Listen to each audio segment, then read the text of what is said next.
Kanchipuram వకుడా silks. నాణ్యత మా ప్రాధాన్యత. మదీనాగూడ, మియాపూర్, హైదరాబాద్ లో త్వరలో శుభారంభం.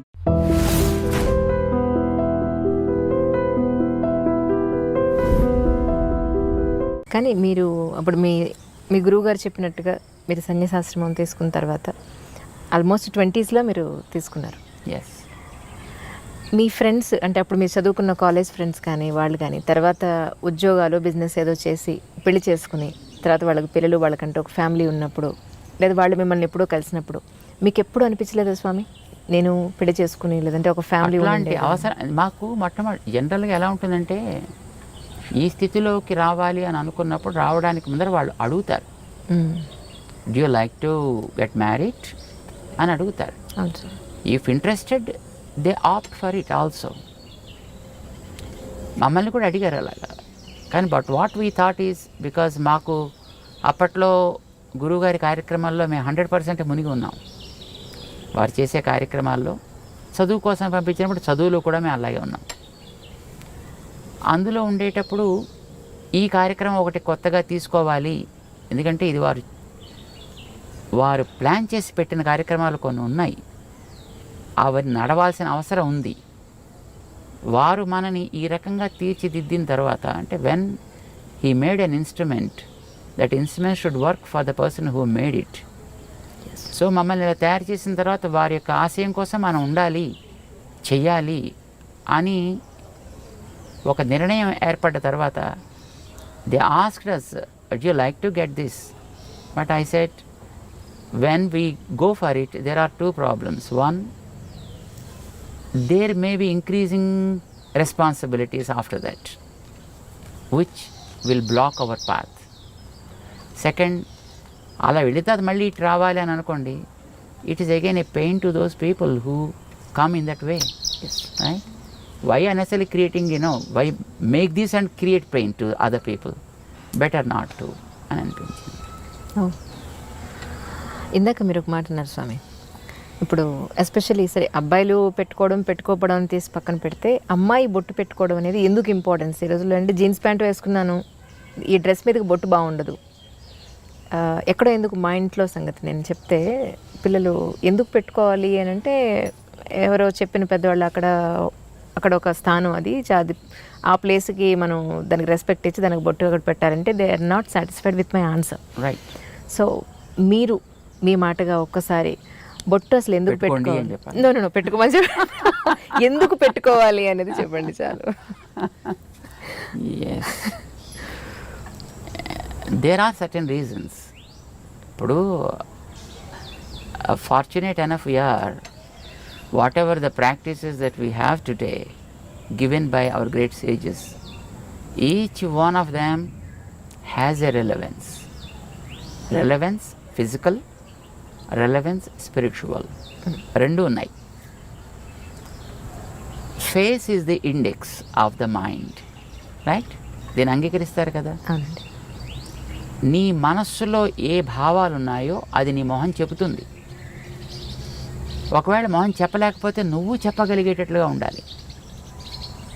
అందుకోసం మన వాళ్ళు బొట్టు పెట్టారు. ఎందుకంటే ఇక్కడ చూడగానే నీ ఐడియాలజీ ఏమిటి అనేది నీ మొహం చెప్పేస్తుంది. ఇప్పుడు మేము బొట్టు పెట్టుకున్నాం అనుకోండి, మేము పెట్టుకున్న బొట్టు ఏం చెప్తుంది? ఇవి చూసిన వెంటనే వెంకటేశ్వర స్వామి నామాల్లా కనపడుతుంది. కామన్ మామూలు మనిషిగా చెప్పాను. అంటే వెంకటేశ్వరుడైన ఎందుకు నామాలు పెట్టుకుంటాడు అట్లాగా, అది కూడా తెలియాలి కదా. దానికనే రీజన్ కావాలి కదా. ఏమిటి మనం కోరుకుంటున్నామో అది మన మొహం చెప్పాలి. అదే కదా ఇండెక్స్ అంటే, అదే కదా. ఏది మీకు లోపల కంటెంట్ ఉంటుందో that is what the index talks about. So నీ మనస్సులో ఉండే కోరిక ఏంటి? సుఖంగా బతకాలి, శాంతంగా బతకాలి, అందరికీ ఆనందం కలిగించేట్టు బతకాలి, ఉన్న స్థాయి కంటే ఉన్నత స్థాయికి వెళ్ళగలిగేట్టుగా బతకాలి. ఎందుకంటే ఇంకేమైనా కోరికలు ఉంటాయా? అవునండి. ఏ ఫీల్డ్లో వెళ్ళినా you choose any kind of field, that's okay. But ఇవే కదా మీకు అల్టిమేట్ గోల్స్. నౌ శాంతము ప్రశాంతము దానికి ఒక రంగు ఉంది, ఆనందము ప్రేమ దానికి ఒక రంగు ఉంది, ప్రగతి ప్రోగ్రెషన్ దానికి ఒక పద్ధతి ఉంది చూపించడానికి. ప్రశాంతము లేదా శాంతి తెల్ల రంగులో చూపిస్తాం. ప్రేమ ఆనందము ఎర్ర రంగులో చూపిస్తాం. ప్రగతి అనేది గ్రాఫ్ వర్టికల్ లైన్లో చూపిస్తాము, ఆర్ గోజ్ అప్. బొట్టు అదే మనకి ప్రశాంతత కావాలి, అది పునాది కావాలి. ఓకే, ఈ ప్రశాంతత అనేది నీకు రెండు వైపులా సాగాలి, నిన్ను పైకి తీసుకెళ్ళాలి, చివరిదాకా ఉండాలి. సడన్గా వచ్చి మళ్ళీ పాల పొంగులాగా టక్కమని ఎక్కడో పోకూడదు. ప్రశాంతత పైదాకా తీసుకెళ్ళాలి. ఈ ప్రశాంతత అనేది ఆనందాన్ని ఇచ్చేట్టుగా ఉండాలి కనుక ఆనందం అనే దాన్ని మధ్యలో మనం చూపిస్తాం. ఈ ఆనందం అనేది ఒకటే గోల్. దానికి ప్రశాంతత is a protection and it is the foundation, it is the protection, but this is the goal. ఇది మనకి బొట్టులో చూపిస్తాం అన్నమాట. ఆ రంగుకి కూడా ఒక రెలవెన్స్ ఉంది, ఆ లైన్కి కూడా ఒక రెలవెన్స్ ఉంది మనకి. ఇక్కడ ఎందుకు పెడతాం? ఇక్కడో పెట్టుకోవచ్చు, స్పేస్ హాయిగా ఉంది కదా.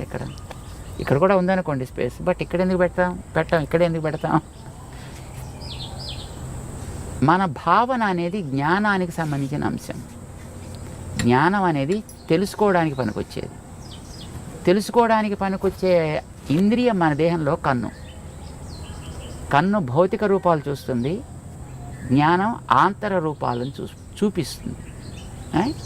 సో జ్ఞానానికి కన్ను గుర్తయితే ఈ కంటి మధ్య భాగం మన జ్ఞాన ప్రకాశానికి ఆధారము. So start something from here and take it towards your goal. It should be upward always, but protected by peace and సాత్విక్. గుర్తుది, ఇది ఒక గుర్తు. ఇది ఇక్కడ పెట్టడానికి కారణం యూజువల్గా మీకు ఇందాక ఒక కారణం చెప్పాడు, రెండో కారణం చెప్తున్నాను. చెప్పండి. మొట్టమొదటిది ఒక భావం ఉంది దాంట్లో. ఊరికే ఏదో సరదాగా పెయింట్ చేసుకోవాలి కానీ this is not a painting that we are doing, or this not something a kind of design that we adapted as a fashion, right?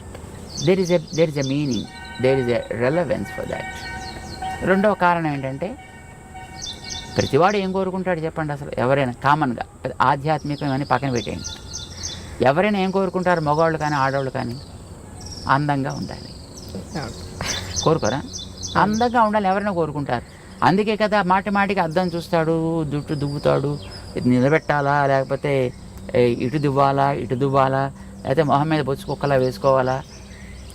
So ఏదో ఒక రకమైనటువంటి ఒక స్టైల్ అడాప్ట్ చేస్తున్నాడు, లేదో రంగులు వేస్తున్నాడు. ఇవన్నీ దేనికోసం చేస్తున్నాడు? అందంగా ఉండాలి. మరి అందం ఏం కావాలి? ప్రిజర్వ్ కావాలా లేదా తాత్కాలిక కనిపించిపోవాలా?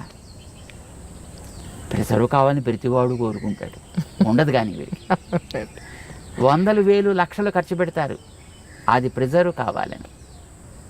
ప్రిజర్వ్ కావడానికి ఒక బ్యూటిఫుల్ సొల్యూషన్ మన వాళ్ళు ఇచ్చారు. బాడీలో ఉండే మిగతా పార్ట్స్ కంటే మొహం చాలా ఎక్కువ అందమైనది. దాన్ని బట్టి కదా మిగతా అన్నిటిని రికగ్నైజ్ చేసేది. సో ముఖం యొక్క అందం బాగుండాలి. పాడు చేసే ఫ్యాక్టర్స్ ఏమున్నాయి? వెదర్, కడిగేసుకుంటే పోతుంది.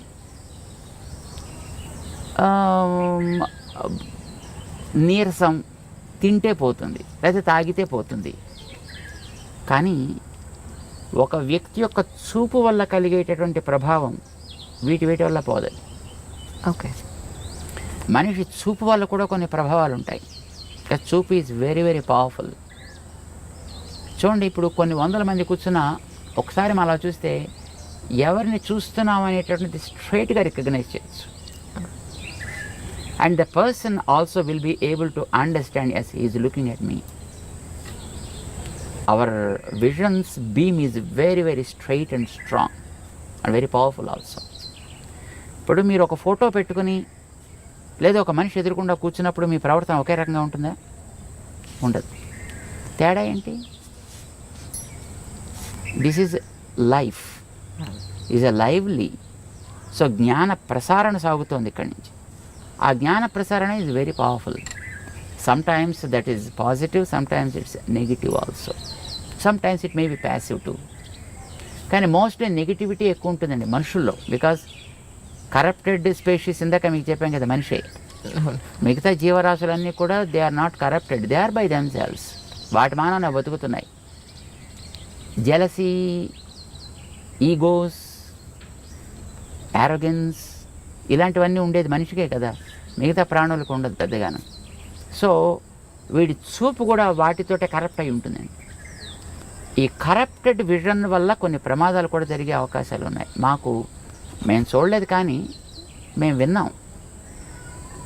ఒక మా గురువుగారు ఉండేటువంటి ఊళ్ళో వారి ప్రథమ వయస్సులో అన్నమాట, అంటే probably when he was 20s or 30s I suppose, ఒక ఓల్డ్ లేడీ ఒక ఆవిడ ఉండేది.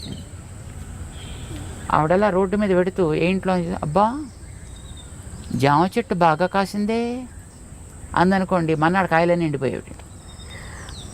ఇది కొంతమందిలో నేను కూడా చూశాను సార్, నిజంగా కరెక్ట్ అది మీరు చెప్పింది 100% కరెక్ట్. అలాగే వెడుతూ పాలు పితుకుతుంటే అమ్మో మీ ఆవు బాగానే పాలిస్తోంది అందనుకోండి, మన్నాడు పాలు ఎగచేపేసేది ఆవు. Oh my God. This is a kind of evil eye, what we call it is an evil eye. Okay, దృష్టి దోషము అని అంటారు దాన్ని. ఈ దృష్టి దోషం ఈజ్ వెరీ పవర్ఫుల్, మిగతా వాటికంటే చాలా powerful. Weather impact is not much powerful. తినకపోతే వచ్చే weakness is not much powerful. Or ఎవడైనా వచ్చి 4 వాయిస్తే దానివల్ల కూడా అందం పెద్ద చెదిరిపోయేది ఏమి ఉండదండి. తాతగా దెబ్బ తగిలితే కాస్త దీన్ని ప్యాచ్ చేసుకుంటాడు, అదే కుట్లు కుట్టుకుంటాడు, మళ్ళీ నార్మల్ అయిపోతాడు. బట్ ఈవిల్ ఐ వల్ల కలిగేటువంటి ప్రభావం చాలా ఎక్కువ ఉంటుంది. ఇది పడకూడదనే కొత్త ఇళ్ళు కట్టుకున్న వాళ్ళు వాడి ఆ నేత్ర ప్రభావాన్ని ఎక్కడో ఒక చోట ఫోకస్ చేసేసి దాని మీద కనుక పోతే తర్వాత చూసినా పెద్ద ప్రాబ్లం ఉండదు. The first beam is very powerful.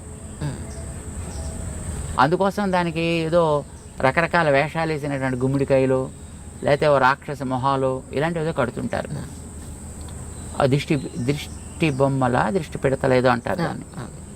అంటే వాడు ఎవడైనా వచ్చి అలాంటి పవర్ కలిగిన వ్యక్తి దాని కేసు చూసి బాగా కడుతున్నాడు, చాలా బాగుంది. ఇప్పుడు ఎక్కడ పడుతుంది చూపు? ఇంటి మీద దృష్టి బొమ్మ పెట్టినప్పుడు మీరు మిగతా కట్టినటువంటి కలర్స్ మీద డిజైన్స్ మీద దృష్టి పడదు, దాని మీద దృష్టి పెడుతుంది. So also when you see the face of a person, when there is a mark somewhere, ఇక్కడ ఉండొచ్చు, ఇక్కడ ఉండొచ్చు, ఇక్కడ ఉండొచ్చు, ఇక్కడ ఉండొచ్చు. చిన్నపిల్లలకి ఉయ్యాల పడుకోబెట్టినప్పుడు వాళ్ళకి బుగ్గల మీద అక్కులు అనేవాళ్ళు చిన్నప్పుడు బ్లాక్ కలర్లో తయారు చేస్తారు, దాన్ని చుక్కలు పెడతారు, ముక్కు మీద పెడతారు, గడ్డ మీద పెడతారు, నుదుట పెడతారు. వై? ఎవరైనా వచ్చి చూసి అబ్బో మీ వాడు చాలా బాగున్నాడండి అని ఈ బొగ్గ గిల్లో లేకపోతే ముక్కు పిక్కో ఏదో చేస్తారనుకోండి, అది పిల్లవాడి మీద ఇంపాక్ట్ పడకూడదు. ఇప్పుడు చూడగానే ఎక్కడ పడుతుంది చెప్పండి దృష్టి? మీరు వెంకటేశ్వరుడు గురించి ఇందాక మీరు చెప్పారు, వెంకటేశ్వరుడు నామాలు అన్నారు. వెంకటేశ్వరుడు కళ్ళు లేవా? వెంకటేశ్వరుడు పళ్ళు లేవా? వెంకటేశ్వరుడికి పెదాలు లేవా? చెవులు లేవా? మరి మీకు నామం మీద ఎందుకు దృష్టి పడింది? See, whenever you have something there, your vision goes and falls directly on that. And when it falls on that, then the impact, the evil impact of the vision is gone. ఇంకా తర్వాత వాడు మిగతా parts చూసినా దానివల్ల పెద్ద ప్రమాదమే ఉండదు. అందం నాకు బాగుండాలి అని అనుకునేటటువంటి ఒక శ్రద్ధ కలిగిన వ్యక్తి నిజంగా వాడికి ఆ కన్సర్న్ కనుక ఉన్నట్టయితే ఎక్కడ అందం ఉందో అక్కడ ఒక ప్రొటెక్షన్ ఏర్పాటు చేసుకోండి ఇలాంటి వాటి నుంచి దాన్ని రక్షించడానికి. చెవులు అందంగా ఉండాలనుకున్నారని చెవులకి దుద్దులు పెట్టారు. ఓకే. మెడ అందంగా ఉండాలనుకున్నారు కానీ అదేదో మెడ శంఖంలో ఏదో ఉంటుందిట. అందంగా ఉండాలనుకున్న వాళ్ళు మెడలో నెక్లెస్ పెట్టారు. భుజాలు అందంగా ఉండాలనుకున్న భుజకీర్తులు పెట్టారు. చేతులు అందంగా ఉండాలనుకున్న వాళ్ళు గాజులు పెట్టారు, కంకణాలు పెట్టారు. వేళ్ళు అందంగా ఉండాలనుకున్న వాళ్ళు ఉంగరాలు పెట్టారు. అక్కడ నడు అందంగా ఉండాలనుకున్న వడ్డాణాలు పెట్టారు. అక్కడ కాళ్ళు అందంగా ఉండాలనుకున్నారు, దానికి గజ్జలు ఏవో పెట్టారు. దానికి ప్రతి భాగంలో కూడా ఏది వాళ్ళు ప్రొటెక్ట్ చేయాలని అనుకున్నారో ఆ ప్రొటెక్ట్ చేయడం కోసం అని చెప్పి అక్కడక్కడ తేజస్ సంబంధమైన ఒకటి పెట్టారు. ఆ పెట్టేది కూడా తేజస్తో సంబంధించింది. తేజస్సు ఈజ్ గోల్డ్. అందుకోసం ఆర్నమెంట్స్ అన్ని కూడా గోల్డ్ ఆర్నమెంట్స్నే ప్రిఫర్ చేస్తారు. ఇప్పుడంటే తర్వాత రకరకాలు వచ్చాయి అనుకోండి. But basically it is a gold because gold is Tejas. బంగారం మామూలుగా మట్టి సంబంధమైనది కాదు, అది తేజస్ తత్వానికి సంబంధించింది. దాంతో చేసిన వాటిని అక్కడక్కడ రక్షణ కోసం పెడతారు. బొట్టు పెట్టేటప్పుడు కూడా ఇది పసుపుతో తయారు చేసి పెట్టాలనేది నియమం. ఇప్పుడు స్టిక్కర్లు వచ్చాయనుకోండి, దురదృష్టం కొద్దిని, ఇది ప్లాస్టిక్ మొక్కలు, పసుపుతో తయారు చేసింది కావాలి. బికాజ్ పసుపు ఆల్సో బంగారపు ప్రభావం కలిగినటువంటి ఒక ద్రవ్యం. అది యాంటీబ్యాక్టీరియల్ కదా. అవునండి. సో పసుపుని నిమ్మరసంతో కలుపుతారు, అది రెడ్ కలర్లోకి మారుతుంది. దాన్ని చక్కగా తయారు చేసుకుంటారు, దాంతో పెడతారు. లేదా బియ్యాన్ని మార్చి ఆమదాన్ని లోపల రాసి దాన్ని కాల్చి దాంట్లోంచి పొగ తీస్తారు. ఆ రాగి పళ్ళెం మీద, రాగి పళ్ళెని దాన్ని బోర్లించి పెడతారు. అది లోపలంతా కూడా మొత్తం ఆ స్మోక్ ఏర్పడుతుంది, పొగ. అది బ్లాక్ కలర్లోకి వస్తుంది. దాన్ని గీకి దాన్ని కాటుక్ కింద తయారు చేసి కళ్ళకి పెట్టే కాటుక్ కానీ పెట్టే బొట్టు కానీ అలాంటి దాంతో తయారు చేసేవారు. సో తయారు చేసే ద్రవ్యానికి ఒక రెలవెన్స్ ఉంది, తయారు చేసే ప్రాసెస్లో ఒక రెలవెన్స్ ఉంది, అది పెట్టేటువంటి పార్ట్కి ఒక రెలవెన్స్ ఉంది. But the ultimate goal is to preserve the beauty of that specific part.